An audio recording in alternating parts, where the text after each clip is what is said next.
Galnet News Digest review of the year 3305. We recall the news so you don't have to. Part 4, Distant Worlds and Cabin Fever. With the ebb and flow of galactic politics, it's easy to forget that much of what happens in the galaxy is directly attributable to the actions of commanders. Organisations like the Buckyball Racing Club make their own often highly illegal fun, while the second Distant World expedition became a galactic record breaker. But we begin with two stranded explorers. Distant Rescues.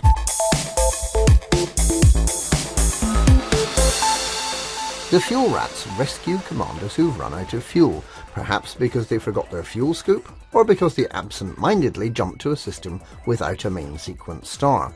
Sometimes the reason's far stranger. Commander Diluvian Ray's crews became stranded after jumping to Semeter's beacon, the furthest system from Sol, and then flying in supercruise for 42 days, in the mistaken belief that this would make him the commander furthest from Sol. Anyway, he flew a little bit too far and used up a bit too much fuel and ended up stranded, unable to jump out or fly back to the star. He was left at a point that he calculated was 65,788 light-years from Sol.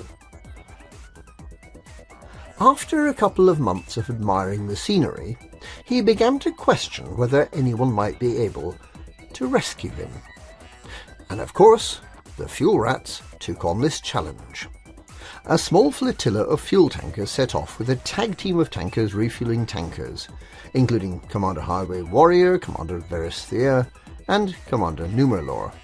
And over the course of several weeks they flew the 140 light-years in supercruise to rescue the stranded ship.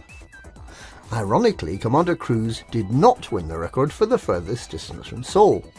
That was claimed by someone calling himself Kenneth McGrew, who flew for 28 days solid and achieved a distance of 65,804.4 light-years from Sol. Which goes to show that some people have way too much time on their hands.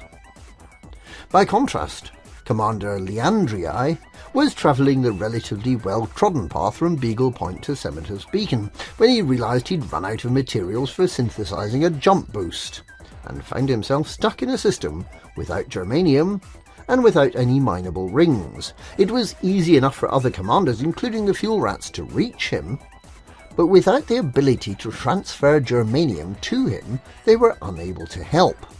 The Pilots Federation finally came to the rescue, towing his stranded ship to an adjacent system, whence he was able to continue on his way. Distant Worlds. The biggest single event for commanders during 3305 was the Distant Worlds expedition.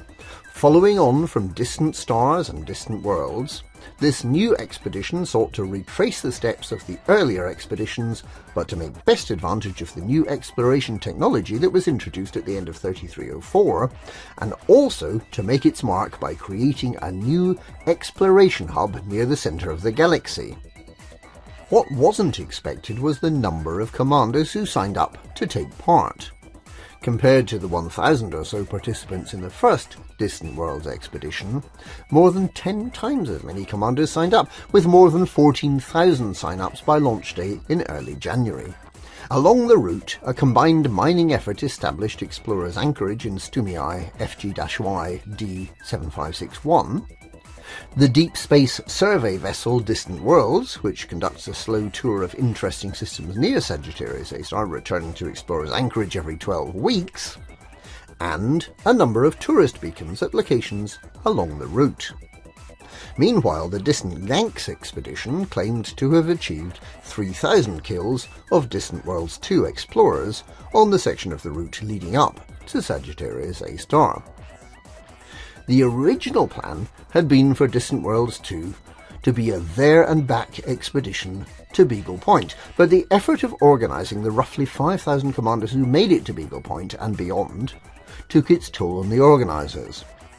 Dr. Kai retired from expedition organisation after the arrival at Beagle Point, and after receiving the sad news that the largest expedition in history could not be admitted as an official galactic record because of a few minor technicalities in the organisation. Commanders were left to find their own way home. Some of them are still out there. Records and oddities.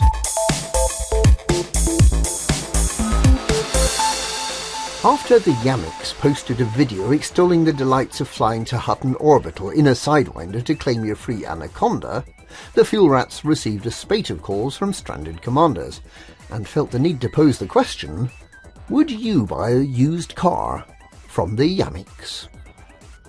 Dr. Digital discovered a 10.66G landable planet, Froi Bleuei IR-W F1-1530 AB1, the highest gravity landable planet found to date.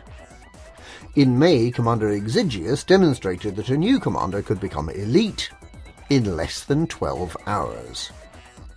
On July the 14th, Commander Drazkul flew from Hajangai in the bubble to Beagle Point in 6 hours, 13 minutes and 10 seconds. Some commanders with a legacy frameshift drive modification can jump a little further than a modern Anaconda. One such is Commander Oscar Gunther, whose Anaconda can theoretically jump 337.02 light-years if he can find a star that distance from Jackson's Lighthouse. The longest jump he has actually achieved is 336.63 light-years. On May the 2nd and June the 6th, Canon Interstellar took their megaship the Gnosis to two previously inaccessible stars, HIP 4099 and IRAS 21565-3937. They called the trip Operation Cabin Fever because the 18 or so participants would be trapped in each of these systems for a week while the Gnosis prepared for the next jump. Neither system turned out to be particularly interesting, although one of them had an unusually high number of T Tauri stars orbiting the Class O main star.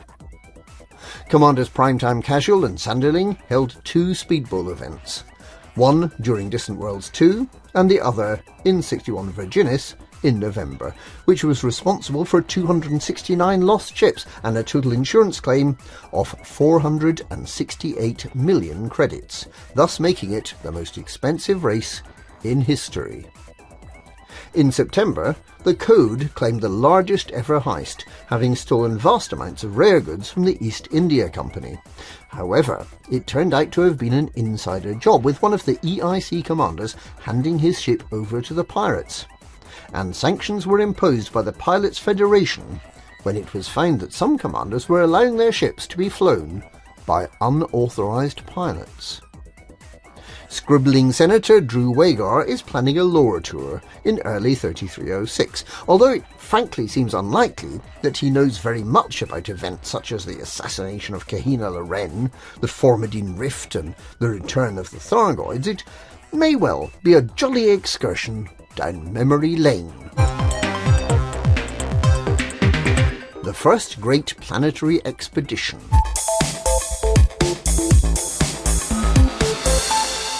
Nothing shows the scale of the galaxy more than circumnavigating one tiny planet in an SRV.